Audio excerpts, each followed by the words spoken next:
ሜርዴት ትባላለች። የማመን ችግር እጅግ ሲበዛ አለባት። ለዚህ ባህሪዋ ግን በቂ ምክንያት አላት። አባቷ በህይወቷ ውስጥ እጅግ የምትወደው ልዩ ሰው ነበር።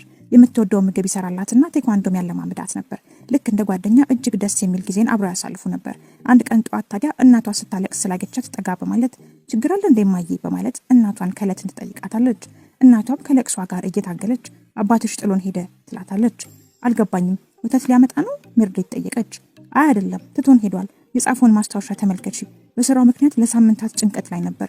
በጊዜ ሂደት ደህና ይሆናል ብዬ አስቤ ነበር፣ ነገር ግን እንዳሰብኩት አልሆነም በማለት ስልኩ ላይ ብትደውልም ስልኩን ቤት ውስጥ ትቶት እንደሄደ ትነግራታለች። ሜርዴት በመደናገጥ አባዬ ትቶን ሊሄድ አይችልም፣ እርግጠኛ ነኝ የሆነ ነገር ቢኖር ኖሮ ይነግረኛል እያለች ከቤት እየሮጠች ወጥታ አባቷን መጣራት ትጀምራለች።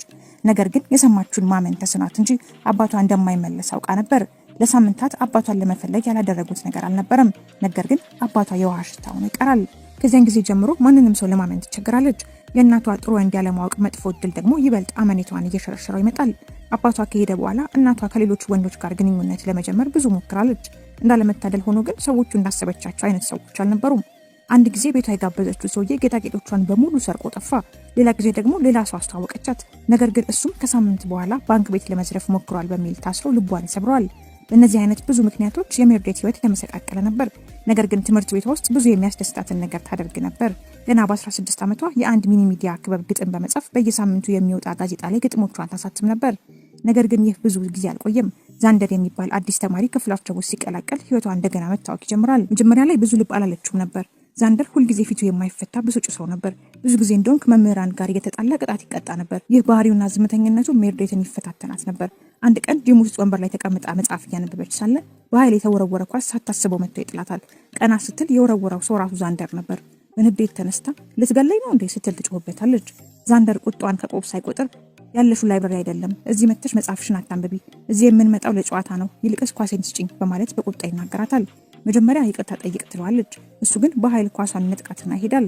በቁጣ እየተንደረደረች ተከትላው እየሄደች ሳለ ያደናቀፋትና ሮድ ክንዶች ላይ ታርፋለች። ሮድ የትምህርት ቤቱ የእግር ኳስ ቡድን አምበል ነበር። ሁሉም ሴቶች የሮድን መልከ መልካም ፊትና የተስተካከለ አቋም ለማየት ይጓጓሉ።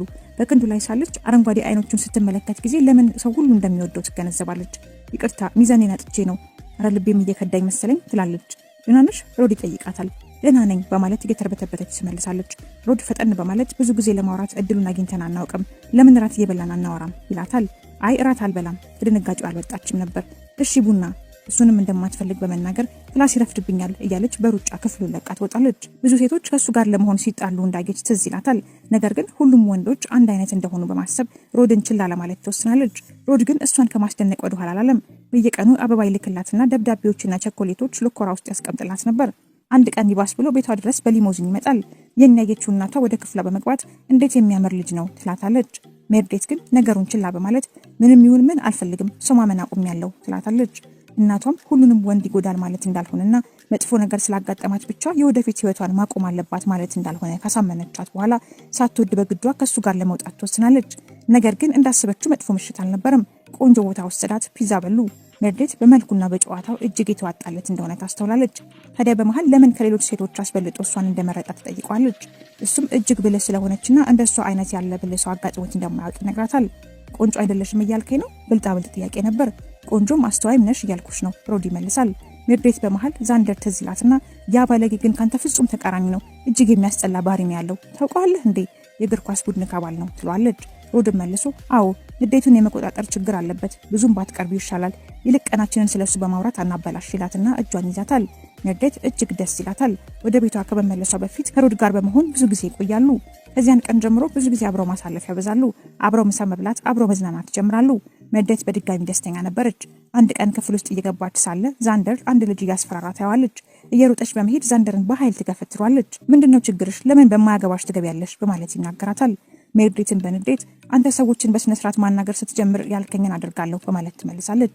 ካልሆነ ምን ልታደርጊ? ልትመጪኝ ነው ልዕልቷ እያለ ወደሷ ይጠጋል። ሜርዴት ምንም መመለስ አልቻለችም። ትንፋሹ ፊቷ ላይ ይሰማት ነበረ። ደርቃ ትቀራለች። በዚህ ጊዜ መምህር ወደ ክፍሉ ስለገባ ወደ የቦታቸው ይመለሳሉ። ከዚያን ቀን በኋላ ዛንደርን ችላ ለማለት ትወስናለች። ነገር ግን እንዳጋጣሚ ሆኖ ብዙ ጊዜ ይገናኙ ነበር። አንድ ቀን ለእናቷ ልደት ለማክበር ኬክ እየመረጠች እያለ ከኋላዋ አንድ ሰው ምን ልታዘዝ በማለት ትከሻዋን መታ ያደርጋታል። ወደ ኋላ ስትዞር ግን ያየችውን ማመን አልቻለችም። ዛንደር ነበር። አንቺ ልጅ እየተከታተልሽኝ ነው እንዴ? በማለት በግርም ትጠይቃታል። እኔ አንተን ፊት ማየት የምፈልግ ይመስልሃል? በማለት በንዴት ትመልሳለች። በዚያን ጊዜ ሆዷ የረሃብ ድምጽ ማሰማት ይጀምራል። በዚህ ጊዜ ዛንደር የሆነ ሰው ርቦታል በማለት ይቀልዳል። አልራበኝም ትለዋለች። በዚህ ጊዜ ሆዷ ሌላ ድምጽ ያወጣል። ችግር የለውም እየበላሽ ትናደጃለሽ በማለት ወደ ኬክ ቤቱ ኩሽና ክፍል ይዟት ከገባ በኋላ ሳንዱች ይሰራላታል። ለአንዲት ድመትም ወተት ከሰጣት በኋላ ከሷ ጋር እየተጫወተ ሲስቅ ትመለከተዋለች። በሆዷ እጅግ ደስተኛና የተረጋጋ ይመስላል ስትል አሰበች። በዚህ ጊዜ ዛንደር እንደዚህ አታፍጭብኝ እንጂ በማለት ያሳፍራታል። ሜርዴትም ይቅርታ ስላንተ እያሰብኩኝ ነበር፣ መምህራንን ታስቸግራለህ፣ ጓደኛ የለህም፣ ጉልቤ ነህ፣ በዛ ላይ ሁልጊዜ ቁጡ ትመስላለህ፣ ነገር ግን እንዳሰብኩ አይደለህም ትለዋለች። ዛንደርም መልሶ አንቺም እንዳሰብኩሽ አይደለሽም፣ ምንም አትይም ይላታል። እዚያ በኋላ ትንሽ ካመነታ በኋላ ይቅርታ ግን ለምንድነው ከሮድ ጋር የሆንሽው ሲል ይጠይቃታል። ምን ማለት ነው? ሜርዴት በድንጋጤ ትመልሳለች። ይቅርታ የኔ ቦታ እንዳልሆነ አውቃለሁ፣ ግን ሮድ እንደሚታየው አይነት ሰው አይደለም ይላታል። በዚህ ጊዜ ሜርዴት በንዴት ከተቀመጠችበት በመነሳት እውነት ነው ቦታው አይደለም፣ ሳንዱች ስለጋበዝከኝ በህይወቴ ውስጥ ጣልቃ መግባት ትችላለህ ማለት አይደለም በማለት ለመውጣት ትዘጋጃለች። በተሳሳተ መንገድ እያየሹ ነው በማለት እየተርበተበተ ይመልሳል። ሜርዴት ግን ስለ ሳንዱቹ አመሰግናለሁ ብላ ጥላው ትወጣለች። ዛንደር የተናገረውን ነገር ማሰብ ማቆም አልቻለም ነበር። በቀጣዩ ቀን ትምህርት ቤት ሮድን ዛንደር ስላላት ነገር ልታናገረው ፈልጋ ነበር፣ ነገር ግን በቦታው አልነበረም። ብዙ ጊዜ ስልክ ብትደውልለትም ስልኩ ዝግ ስለነበረ ልታገኘው አልቻለችም። በዚህ ጊዜ ቤቱ በመሄድ ልታገኘው ትወስንና ትሄዳለች። ነገር ግን ከቤቱ ስትደርስ ሮድ ከአንዲት ሴት ጋር ሲጨቃጨቅ ስላየችው ተደብቃ ሚሉትን ለመስማት ትወስናለች። ሮድ ካሁን በኋላ ስራውን መስራት አልችልም ማለት ምን ማለት ነው? ለዛንደር አሁንም ድረስ ቪዲዮ እጄ ላይ እንዳለ ንገሪው፣ የምለውን ነገር የማያደርግ ከሆነ እስር ቤት እንደማስገባው ይወቅ እያለ ምስኪኗ ሴት ላይ ጮህባታል። የዛንደር እናትም እኛ ድሆች ነን፣ እርሶ ግን ሀብታምና መሀሪ ነው፣ እባክዎ ይቅርታ ያድርጉለት በማለት ትማጸነዋለች። ሮድ ምንም አይነት ርህራሄ ለሴትዮዋ ሳያሳይ ገፈተራት በኋላ እየሳቀ ይሄዳል። ሜርዴት ሴትዮዋን ማንሳት ፈልጋ ነበር፣ ነገር ግን ሴትዮዋ በፍጥነት ተነስታ እያለቀሰች ትሄዳለች። ሜርዴት ባየችው ነገር በእጅጉ ትረበሻለች። እንደሰማችሁ ከሆነ የዛንደር እናት ሮድን ታውቋለች። ሮድ አንድ ቪዲዮ ዛንደር ላይ ስለያዘበት በእሱ በማስፈራራት መጠቀሚያ ሊያደርገው እየሞከረ ነበር። ታዲያ ይህ ቪዲዮ ምን ሊሆን ይችላል? ዛንደርስ ለሮድ የሚያደርግለት ነገር ምንድን ነው? ጥያቄዎች አእምሯን ይሞሉታል። ይህን ነገር ከስሩ ለማጣራት ትወስንና ዛንደር የሚሰራበት ቦታ በመሄድ ከስራ ሲወጣ ጠብቃ ትከታተሏለች። ዛንደር ብስክሌቱን እነ ሮድ ቤት ውጭ ያቆመና ወደ አንድ መስኮት ጋር ተጠግቶ ዞር ዞር ካለ በኋላ ከፍቶት ይገባል። በዚህ ጊዜ ሜርዴትም ሳይክሏን ከቆመች በኋላ መስኮቱ ጋር ተጠግታ በቀዳዳ መመልከት ትጀምራለች።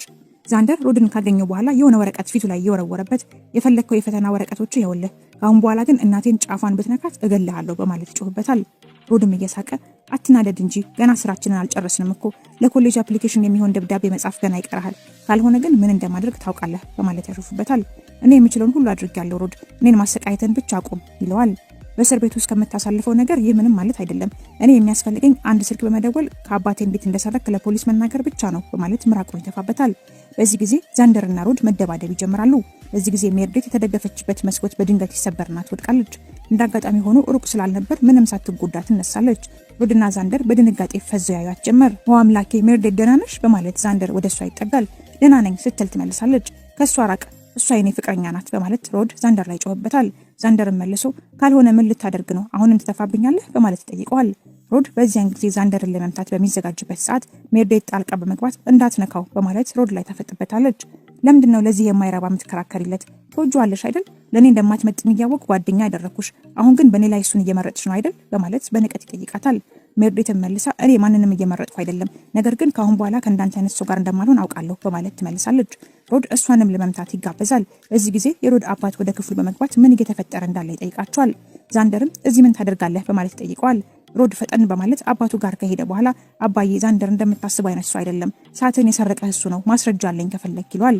በዚህ ጊዜ ዛንደር ሁሉንም ነገር መናገር ይጀምራል። የዛንደር እናት ከሮድ ቤተሰብ ጋር ሰራተኛ በመሆን ትሰራ ነበር። ዛንደርና እህቱም እዛ ቤት ውስጥ ነበር ብዙ ጊዜያቸውን የሚያሳልፉት። አንድ ቀን ታዲያ የሮድ ታናሽ እህት በሳምባ በሽታ በጠና ትታመምና ሆስፒታል ትተኛለች።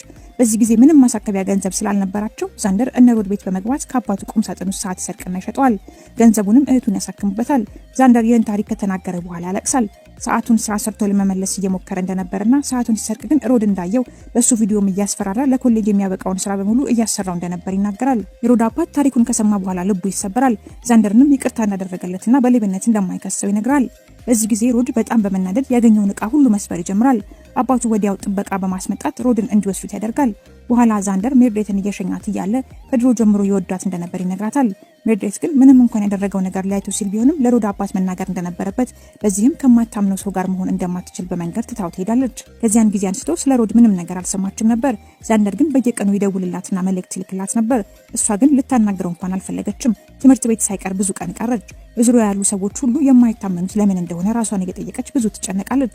ይህንን ያስተዋለችው እናቷ አንድ ቀን ክፍሏ በመግባት ምን እንደተፈጠረ እንድትነግራት ትጠይቃታለች።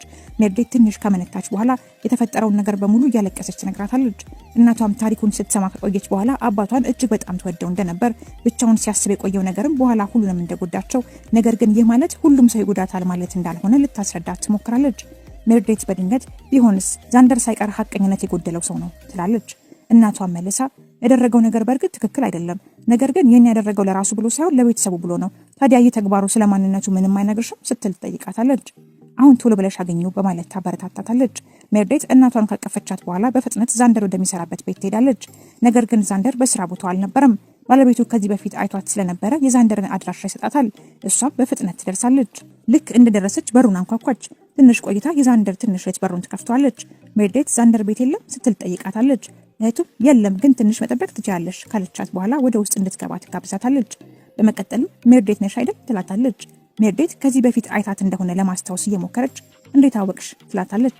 እሷም ዛንደር ብዙ ጊዜ ስላንቺ ያወራል፣ እጅግ በጣም ቆንጆ እንደሆንሽ ነግሮኝ ነበረ፣ ዛንደር አልተሳሳተም ስትል ትመልስላታለች። በዚህ ጊዜ ዛንደር ቆንጆ ናት ሳይሆን አስተዋይ ናት አይደል እንዴ ያልኩት እያለ በሀፍረት ሲናገር ትሰማዋለች። ዞራ ስትመለከትም ዛንደርን ታየዋለች። በዚህ ጊዜ ዛንደር ብቻቸውን እንድትተዋቸው ለእህቱ ምልክት ከነገራት በኋላ እንዴት መጣሽ? እኔ ማየት የማትፈልጊ መስሎኝ ነበር ይላታል። ሜርዴትም ዛንደር ህይወቴን በሙሉ አባቴ ባደረገው ነገር ስረግሞ ኖር ያለው፣ በዚህ ምክንያት ከሰዎች ጋር መግባባት ይከብደኛል። እንደ ሮድ ያለ ሰው ደግሞ ህይወቴን ከባድ አድርጎታል። ስለዚህ ከራሴ ጋር ለመታረቅ ትንሽ ጊዜ አስፈልጎኝ ነበረ በማለት ትመልሳለች። ዛንደርን መልሶ እና መልስ አገኘሽ በማለት ይጠይቃታል። ሜርዴትም አዎ፣ ግን ካሁን በኋላ ምንም ነገር ላታሽኝ ቃል ግባልኝ በማለት ቃል ታስገባዋለች። በዚያም ዛንደር ሜርዴትን እራት ሊጋብዛት እንደሚፈልግ ይነግራትና እሷም እሺታውን ትገልጽለታለች። በአንድ ሰው ምክንያት ሁሉም ሰው የማናምንበት አጋጣሚ ቢፈጠርም ህይወት ግን ሁልጊዜ እንደዛ ስላልሆነች መልካም አጋጣሚዎችም በዛው እንዳያመልጡን እያልን የተለያዩ ትምህርት አዘል ጉዳዮችን የምናነሳበትን ቻናላችንን ላይክ እና ሼር እንዲሁም ሰብስክራይብ በማድረግ ቤተሰብ እንድትሆኑ እየጋበዝን እኛ ከወዲሁ ተሰናበትን። መልካም ጊዜ